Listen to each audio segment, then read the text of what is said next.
En 2018, nos 66 000 bénévoles répartis sur 3 500 équipes à travers la France ont accueilli plus d'1 347 000 personnes. Leur niveau de vie médian atteignait difficilement les 535 € mensuels. Une personne sur 5 n'avait même aucune ressource cette année-là. Plus que jamais, le Secours catholique reste aujourd'hui un refuge pour les plus fragiles. Partons à la rencontre de celles et ceux qui poussent chaque jour notre porte. La première à en franchir le seuil est une femme, comme plus de 56% des adultes rencontrés en 2018. Appelons-la Nicole. À l'image de 40% de femmes françaises qui l'accompagnent, Nicole vit seule avec ses enfants. D'ici quelques années, si rien ne change, elle pourrait rejoindre les 32% de femmes seules qui, en 2018, à cause de faibles ressources ou d'une retraite insuffisante, sont venues chercher du soutien. Nicole est suivie par Marie, 62 ans. Alors qu'une réforme des retraites se profile, les plus âgés sont de plus en plus fragilisés.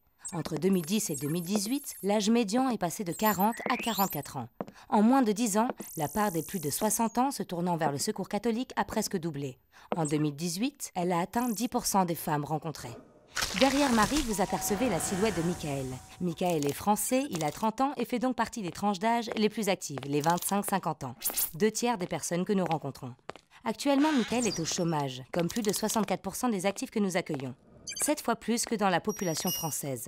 Et pourtant, Michael a fait des études secondaires, ainsi que 45% des adultes accueillis. Sauf qu'aujourd'hui, avec la nouvelle réforme de l'assurance chômage, ces indemnités risquent de fondre comme neige au soleil, voire de disparaître.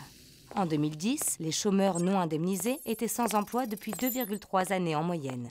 En 2018, cette durée s'est allongée de presque 10 mois, passant à 3,1 années sans travail ni indemnité. L'an dernier, Michael était déjà venu nous voir, mais cette fois-ci, il a convaincu son ami Abderrahmane de l'accompagner. Comme plus de 43% des adultes rencontrés, Abderrahmane n'est pas français. Il vient d'Afrique subsaharienne. Il a déposé un dossier, mais attend toujours que sa demande soit traitée.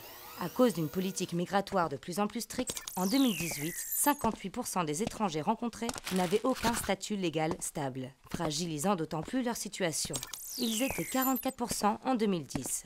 Résultat, comme près de 11% des ménages accueillis en 2018, Abderrahmane et sa famille vivent en centre d'hébergement. Un chiffre qui a presque doublé depuis 2010 et qui touche plus fortement les personnes étrangères. En proportion, elles sont 5 fois plus nombreuses à occuper des habitats précaires. Et les aides sociales alors?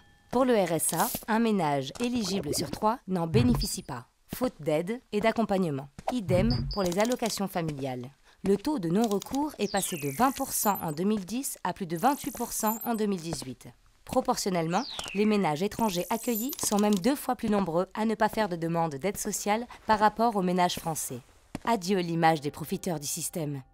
La pauvreté n'a pas de patrie. Comme 61% des adultes qui ont passé la porte du Secours catholique en 2018, Nicole, Marie, Michael ou Abderrahmane demandent avant tout qu'on les écoute et qu'on les comprenne. Que ce soit en France ou ailleurs sur le globe, accueillir et aider les plus vulnérables est une nécessité universelle. Ensemble, attaquons-nous à la misère.